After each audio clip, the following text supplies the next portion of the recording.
The 11 p.m. advisory just came in, and the quote from the National Hurricane Center is, at any moment, Idalia expected to become a hurricane. Admittedly, thought it would occur over the last 3 to 6 hours. Certainly, looking at the satellite presentation right there and the pressure, that certainly supports a hurricane, but the Hurricane Center is going to hold off a little bit longer. Hurricane hunters will fly in there within an hour or so.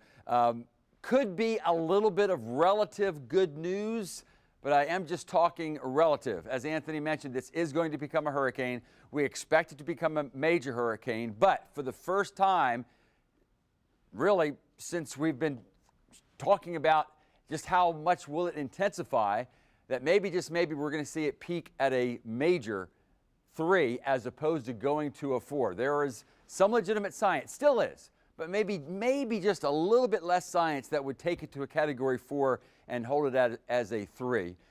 Of course, the catastrophic weather is going to be just to the right of landfall. That's where a storm surge of 12, maybe 15 feet.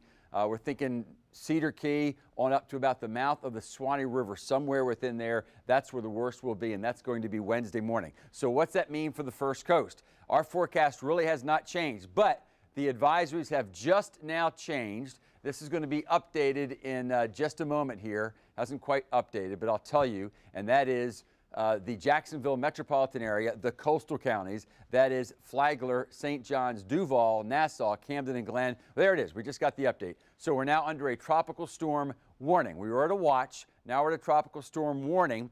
That does continue to now solidify the idea that you folks out around the Swanee will be dealing with a Cat 1 hurricane. But for the rest of us, although a significant event, tropical storm conditions as opposed to hurricane conditions. That in itself is pretty significant. It supports our forecast, but it starts to take the if of what if it comes harder to the right? What if it's even worse that we're talking about? Now, there's still some ifs to the forecast. Bottom line is, without me going on for hours, this is the decider. That's the front. The slower it moves, the more this hurricane will come ashore to the west.